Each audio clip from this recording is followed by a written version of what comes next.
Chair would like to now recognize Mr. Burchett. Thank you, Chair Lady. For over 50 years, the assassination of President Kennedy has been shrouded in secrecy and corruption. The American people have been lied to repeatedly by this federal government. President Trump's executive orders declassified the critical documents, I think, is a step in the right direction. But Congress must ensure that the bureaucrats in Washington, D.C. don't get away with what they've done, and they don't get in the way of transparency.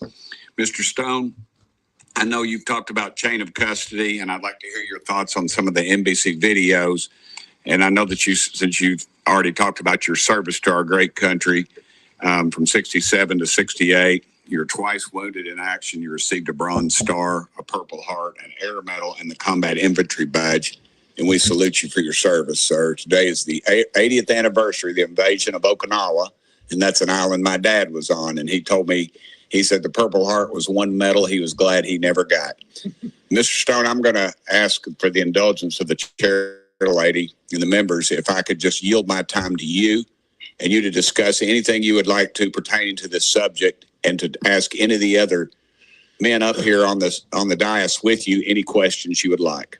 Well, I'd like to point out that in our film, JFK Revisited 2021, which is an important, I hope members of the committee have a chance to look at it, because it is a follow-up to the original film, and it's a documentary made with Mr. Eugenio as a writer, in which we take the evidence from the AARB and we examine as much of it as we can. Included in that is the concept of chain of custody.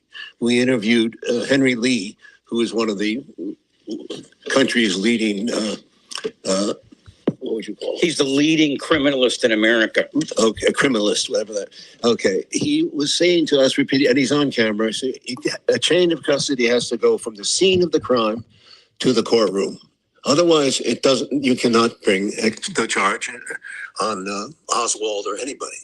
Well, that doesn't exist in this case. We went through this in the documentary. The rifle itself is not the one that is described in the film. Is shown of a man, a detective walking out with a rifle in his arms raised. That rifle does not resemble the one that was bought by Oswald out of the Chicago, supposedly bought by Oswald.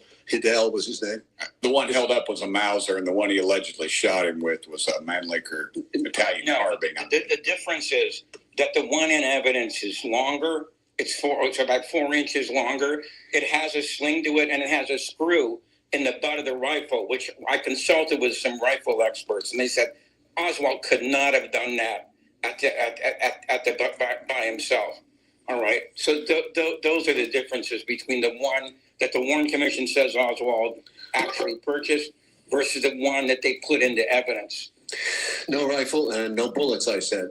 Now, the bullets is even more ridiculous. As you know, there's been a long amount of controversy about the CE-399, the so-called magic bullet, which came out apparently undamaged after wounding seven or eight wounds. We don't have a chain of custody proving that those bullets were ever used. So those are not, that they do not match the ones at the 6th floor that were pictured. And that's the bullet that was found on the gurney, correct? Beside one of the bodies. Yes, except we don't know which gurney it was found on. Okay. And then if you go to the chain of custody let me use this as an example. According to the evidence, all right, that bullet was turned over to the FBI at 9:20 that night. Okay, well, here's the problem. Frazier, who was the FBI ballistics expert, had the bullet at 7:35. How on earth can you have a bullet that hasn't been delivered into the White House? Because that's where the exchange took place. So that's one of the big problems. And I could go on for 2 hours on what's wrong with CE-399 as a piece of evidence. I don't think any district attorney in the United States would even try and submit CE-399 because it would blow up in your face. Concerning the medical that he mentioned, in the House Select Committee volume 7, page 37, you will see a quote saying that the witnesses at Bethesda did not see this blown out back of the skull, which the witnesses at Parkland Hospital saw, which is strongly indicative of a shot from the front. All right. Well, this is what happened. When the ARB declassified all the medical files from the House Select Committee on Assassinations, that turned out to be a lie. Because as many people at Bethesda saw this blown out back of the skull as saw it at Parkland. There's, I think, 21 and 21. So you have a grand total of 42 people. Can 42 people all be wrong? You know? I mean, that just defies imagination. 435 people are often wrong, but that's Congress. That's Congress.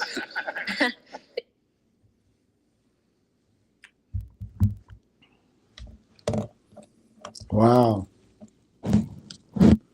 Wow, Bill. I want to grow up and be just like you. I want to grow up and be just like you. I'm your Huckleberry. And I think it was more, I'm your,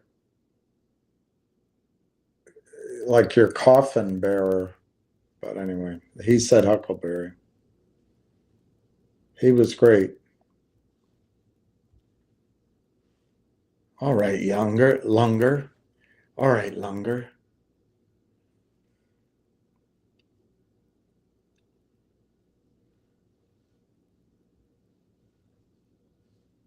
All right, Lunger.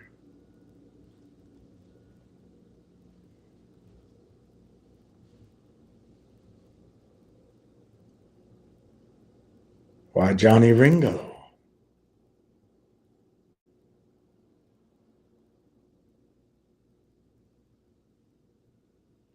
Isn't that a daisy?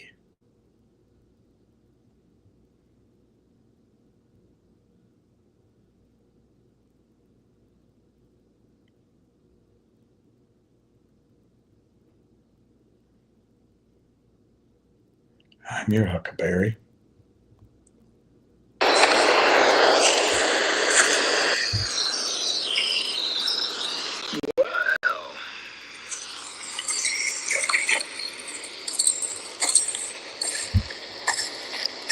I didn't think you had it in you. I'm your Huckleberry. Why, Johnny Ringo. You look like somebody just walked over your grave. What's up with you, Holiday? I beg to differ, sir. We started a game we never got to finish. Play for blood, remember? All right, Lunger. I was just fooling about. I wasn't. I wasn't. And this time, it's legal.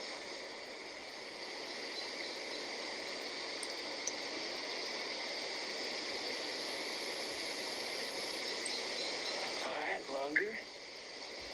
Let's do it.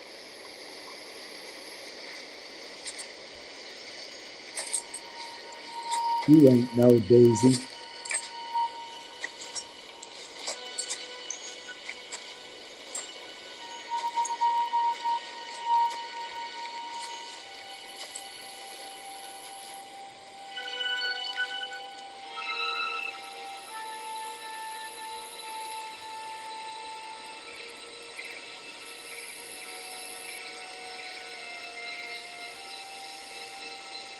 Say when.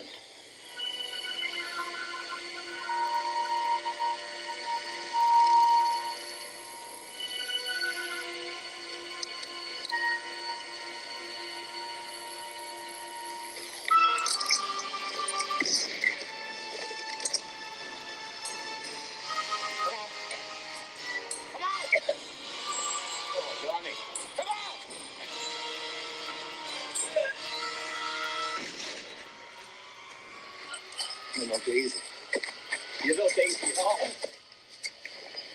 Poor soul. He was just too high strung.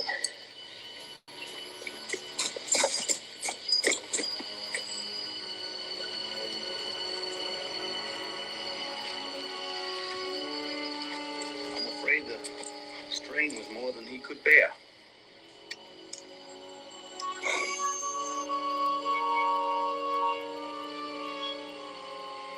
Oh, I wasn't quite as sick as I made out.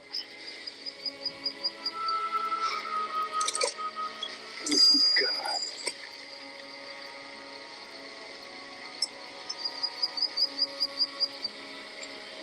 My hypocrisy goes only so. My hypocrisy goes only so far. All right, let's get to work. Ham, call it 3. All right.